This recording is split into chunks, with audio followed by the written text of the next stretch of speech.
Daarnaast blijkt uit onderzoek dat antisemitisme en homofoob geweld welig tieren onder Marokkanen. De legitimatie voor deze ellende, de islam. Verzoekt de regering haar angstige en politiek correcte houding ten aanzien van de islam te laten varen en de negatieve invloed van deze kwaadaardige ideologie die moet worden tegengegaan, verzoekt de regering de islam zoveel mogelijk uit Nederland te bannen en gaat over tot de orde van de dag. That was me back then. This is me now. I'm no longer a member of the far right. Ironically, the thing that made me join the far right is the same thing that made me leave. It was Islam. And this is my story.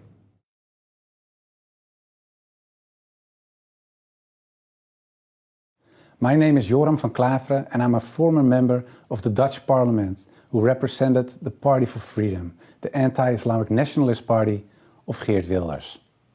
For years, I gave everything I had to fight against Islam. I tried to make legislation to shut down all Islamic schools in the Netherlands. I attempted to close all mosques, ban the Quran and ban Islam altogether from the Netherlands. As a Dutch politician, I opposed Islam in every way possible.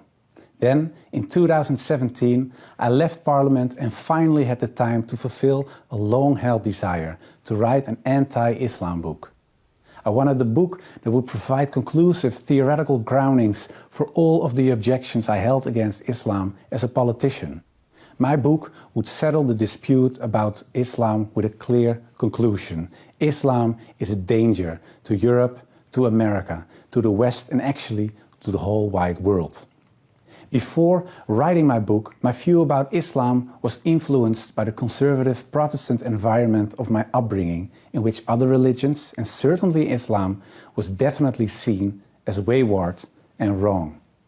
I was also influenced by the cultural aversion towards Islam that many Europeans have, which was a result of their historic clashes with the Islamic world. And of course, the fears and worries I experienced during years of studying comparative religion at the university formed my opinions. Remarkably, my studies at the university actually began on September 11, 2001. Many horrors would sadly follow, inside and outside of Europe. From the murder of columnist Theo van Gogh to kidnappings, anti-Semitic terror and beheadings, to haphazard stabs, truck attacks and suicide attacks, to the proclamation of the Caliphate by ISIS. There were even Muslims from the Netherlands who traveled as jihadists to Syria. These events confirmed and deepened my negative feelings about Islam and motivated me to join Wilders' party. I believed that Islam should be fought wherever possible. But as I began writing my book, I came across information that was at odds with the ideas I had. I learned that many of my ideas about Islam, stated by Orientalists, far-right Westerners, and even Islamic extremists, had little or no basis in historical Islam. My research often presented me with context and interpretations that were very different from those I had propagated for years in politics. A more nuanced image of Islam slowly developed in my mind. Seeking more information, I wrote to various academic authorities on Islam, including Professor Abdul Hakim Murad of Cambridge University. He pointed out various scholars, books and facts and advised me to read again and more deeply this time. One by one, my objections to Islam vanished. Islam was no longer a religion that promoted violence, hatred and anti-Semitism, or a religion that categorized women and non-believers as inferior humans and stridently opposed democracy. Slowly, my perspective of Islam was changing. I also received surprisingly satisfying Islamic answers to my existing Christian questions about specific dogmas such as the Trinity, the sacrifice of Christ, and original sin.